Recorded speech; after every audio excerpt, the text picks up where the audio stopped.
Hello everyone, my name is Jen and welcome to the book Refuge and welcome to another recommendation video. I'm going to try to keep this one short and sweet because the theme of this video is angst, okay? It's angst. Now, the thing is, there are a lot of things that can constitute angst, and there are a lot of books that have some varying degree of it. It's something that can give us tension, it can give us steam building, it can give us all those things. But I just wanted to pick 10 recommendations for you that I think had some of the best angst that was not drawn out for too long, although I do have a caveat to one of those that I'm going to recommend. But yeah, just some that I wanted to show because I know, so I personally like angst has a very fine line for me where it goes from being, oh, I'm feeling all the feels to like, okay, that was too much and it's lasted too long. So I just kind of wanted to show you the ones that I feel pull that off and maybe one that doesn't, but I still want to share. So let's go ahead and dive into these. So I have a couple historicals to share first. So one that I think does angst perfectly and really couldn't be any other way is The Earl Takes All by Lorraine Heath. We'll give you the step back action here because it's beautiful. This book is wow. This is the second book in the Hellions of Havisham, and this is about twin brothers that one of them has a wife, one of them is kind of the troublemaker, and the one that has a wife, he dies in Africa. He gets killed. He gets mauled. And with his dying breath, he begs his brother to take care of his wife, who happens to be pregnant. They've had a lot of loss in their life, so definitely trigger warning for fertility issues and quite a few miscarriages. And so our other hero, Edward, pretends to be his brother and doesn't tell his sister-in-law that he's not really her husband until after the birth of the child, which is his niece slash her child. So Lorraine Heath does angst so good. Like, I love the way that she can tell a story. And this is one that I've heard Lorraine in an interview herself say she didn't know if she could give this couple a happily ever after. Like, it took a lot of research because one of the big things is that during this time, there was a law that you could not marry your sister-in-law. Like, if your brother died, you could not marry your brother's wife, which is interesting. And the way that this one is pulled off, I don't know how she does it. I don't know how it works. This is a bonkers book, but Lorraine Heath, man, she gives you a setup and you're like, there's no way. There's no way this is working. This is bananas. And then she does it and you're like, wow, respect. That actually worked for me. So I highly recommend this. I recommend the whole series, no joke. The whole series is great. But if we're talking about angst, I feel like this book particularly does it better than a lot of historicals I've ever read. Then one that I recently read that I know a lot of people love. It wasn't an absolute favorite of mine, but the angst in it was next level. And that is Lions and Lace by Meagan McKinney. This has a very like classic step back in there. This is actually a golden age. Is it called Golden Age? I always forget what it's called. But it's set in New York during the Gilded. Why do I always call it golden? The Gilded Age. Our hero is an Irish transplant, and he is super wealthy, and the elite will not let him into their circles, and they have taken one step too far and they wronged his little sister, and so he's like, I am gonna stick it to you. And so he actually forces this woman named Alana into a marriage with him to help her make his sister a success, and then he will give her a divorce at the end of a certain period of time if she is successful. And the reason why she's forced to do this is that her uncle loses a bunch of money to him. Her uncle is the executor of her fortune, and she has a sister who relies on that money for reasons. I don't want to tell you why. And so she needs that money back. And so our hero, Trevor, I believe it's Trevor, yeah, he kind of forces her into it. So this book for me, the hero was a bit too obstinate in certain parts. Like, he just would not it would not click in his head what was going on. But I still understand why everyone loved it. And I thought for an angst-filled book, this one is a great recommendation. That will probably fall at some point, so just know. Also, I couldn't find my physical copy of this one anywhere, which was kind of disappointing. But that is Kingdom of Dreams by Judith McNaught. This is a fantastic book. I love this so much. I read this one at the very beginning of 2020, I think. This is a classic. So many people have read this one as well. But I feel like the angst in this was done so well. Our heroine, her name is Jennifer. And so, you know, I have a soft spot for her, even though she is a bit much. And our hero is, I believe in this, I think he's English and she's Scottish. Is that the breakdown? I think it is. And he's ordered by his king to marry her. But the thing is, she's already been like kidnapped by him once and got away. And now they're forced into a marriage because the king said so. And there's just so much angst between the two of them. There is great passionate feelings, but there's a serious enemies to lovers thing going on where they just can't break through it. This has a hero who at a certain point is ready to just lose everything to get the heroine to like come back to him in a certain way. And I gotta tell you, it makes Jennifer kind of unlikable in some aspects, but also she's a 17-year-old girl who's considered a spinster, by the way, so just wrap your head around that. And yeah, it's fantastic. So definitely angst-filled, definitely deserves a place on this list, but like, it's a lot. Then I haven't talked about this book in forever, and I was like, this is a great video to put this one in. So I have On the Island by Tracy Garvis Graves. So this is actually a survival story. This is about a young woman. Her name is Anna, and she is 30 years old, and she's an English teacher. And she's currently going to be a private tutor for TJ, who is 16 years old at the beginning of this book. Don't worry, we're getting to what's happening.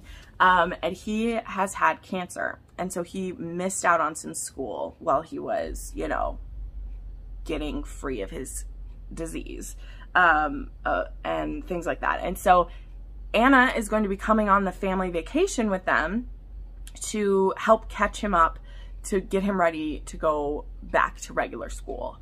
And so they are on a charter flight to catch up with the family, because the family like left first or they're leaving after, I can't remember. But the point is, they are on a charter flight with just the two of them and the pilot, and the plane goes down in the ocean, and Anna and TJ end up stranded on an island. And they are stuck there together for 3 years. So this is a survival story.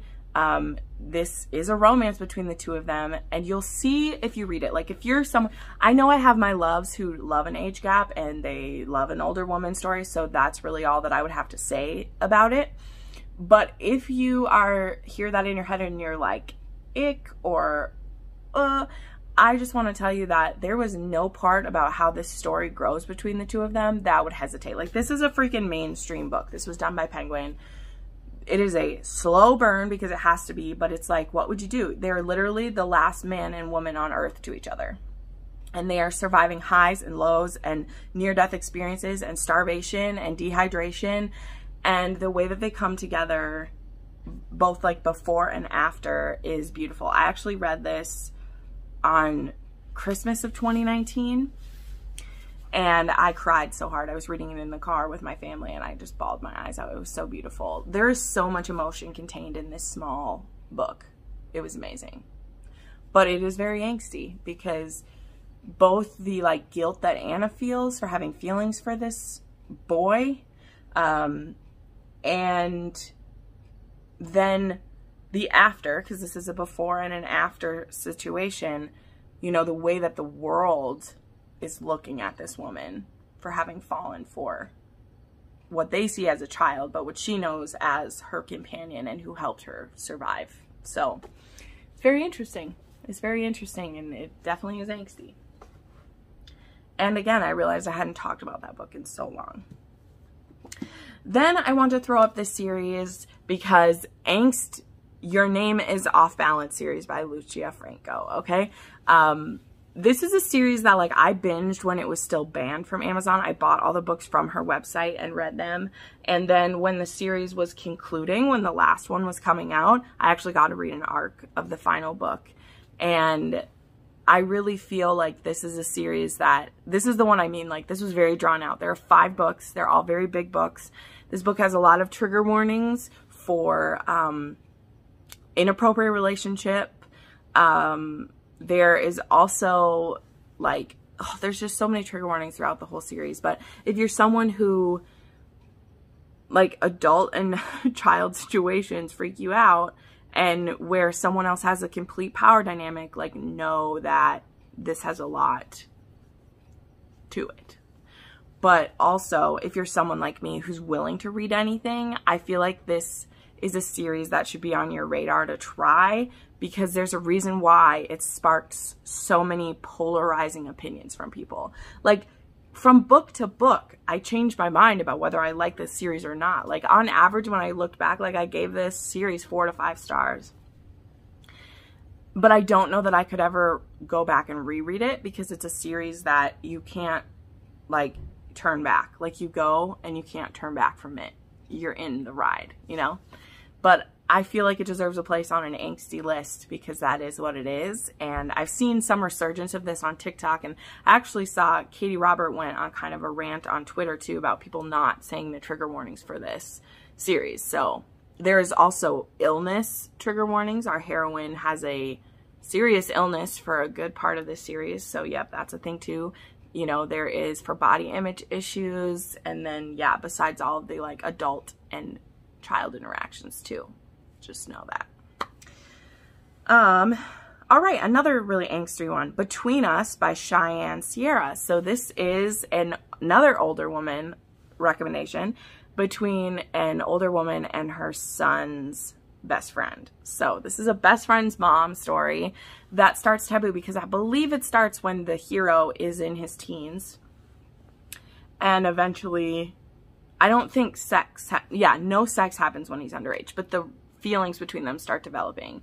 And this is also a cheating novel. Our heroine is married. However,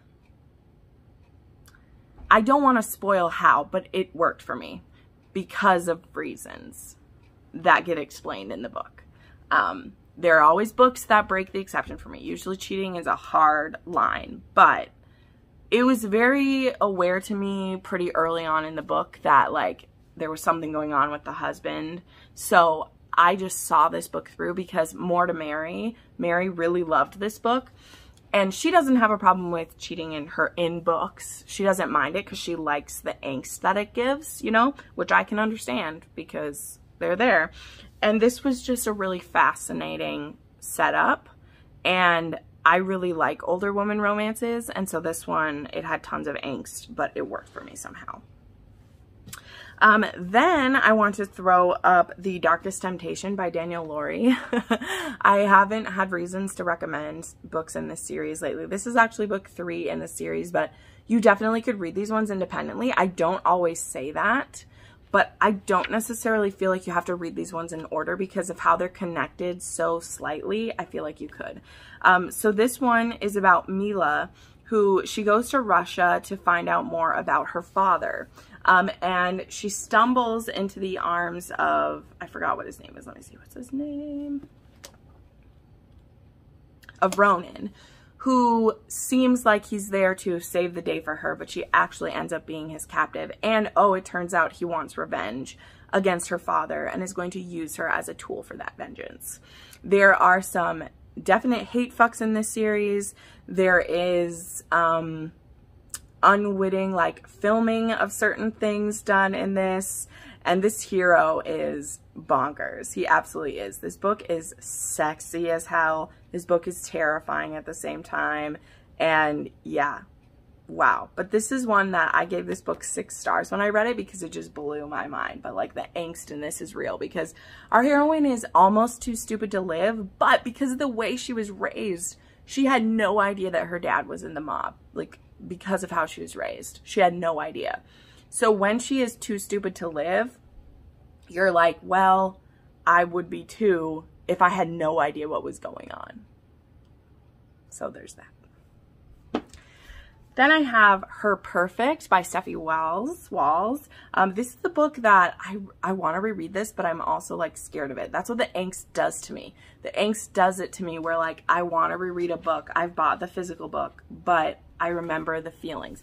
This one has trigger warnings for an eating disorder and for over exercising when you have that, and for bulimia and purging. Okay, so heavy trigger warnings are set. This also has one of the most beautiful romances between, like, this is a student teacher. It's also brother's best friend, and it isn't so much the age gap taboo because she's 18 in this and he's like 23, because he literally, you know, he left town to get his degree and now he's back teaching at his old high school, and his best friend's little sister is in his math class. I believe he's a math teacher. This one also really spoke to me because when I was in high school, I had a huge thing for my math teacher who was only 22 when he started being my math teacher. Now, I was only in 9th grade when he started being my teacher, so not gonna work. You know, whereas if I had been a senior, he only would have been 3.5 years older than me, you know.